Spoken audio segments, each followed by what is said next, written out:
எக்ஸஸாக பணம் இருந்துச்சுன்னா எல்லாரும் என்ன பண்ணுவாங்கன்னா போய் ஒரு இடத்துல இன்வெஸ்ட் பண்ணுவாங்க.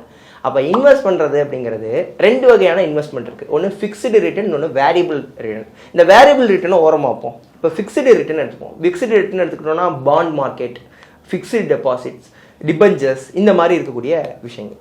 இப்போ நான் வந்து என்கிட்ட எக்ஸஸ் பணம் இருக்குது, என்கிட்ட எக்ஸஸ் பணம் இருக்கிறத நான் வந்து செலவு பண்ணாமல் நான் போயிட்டு ஒரு பேங்க்கில் எஃப்டியில் இன்வெஸ்ட் பண்ணுறேன், ஆர்எல்ஸ் நான் வந்து ஒரு பாண்ட் மார்க்கெட்டில் இன்வெஸ்ட் பண்ணுறேன் அப்படின்னா என்ன நடக்கும்? எக்ஸ்பென்சஸ் அப்படிங்கிற விஷயம் கட் ஆயிரும். நான் ஒரு இடத்துல போய் இன்வெஸ்ட்மெண்ட் பண்ணுவேன். அப்போது கவர்மெண்ட்டு என்னைய செலவு பண்ண வைக்கணும்னா கவர்மெண்ட் என்ன பண்ணுவாங்க? என்னைய இன்வெஸ்ட் பண்ணுறத இன்டைரக்டாக தடுப்பாங்க. இன்டைரக்டாக எப்படி தடுப்பாங்க அப்படின்னா, நான் எப்போ போய் எஃப்டியில் இன்வெஸ்ட் பண்ணுவேன், எப்போ போய் நான் பாண்டில் இன்வெஸ்ட் பண்ணுவேன், இன்ட்ரெஸ்ட் ரேட் அதிகமாக இருந்தாங்க. அப்போ அவங்க என்ன பண்ணுவாங்க? இன்ட்ரெஸ்ட் ரேட்டை கம்மி பண்ணுவாங்க. அப்போ நான் எஃப்டிலேயோ இல்லை வந்து பாண்ட்லேயோ நான் இன்வெஸ்ட் பண்ணியிருந்த அமௌண்ட்டு இன்ட்ரெஸ்ட் ரேட் கம்மியானோன்னு ஆட்டோமேட்டிக்காக என்ன நடக்கும்? அந்த பணத்தை நான் வெளியில் எடுத்து நான் செலவு பண்ணுவேன்.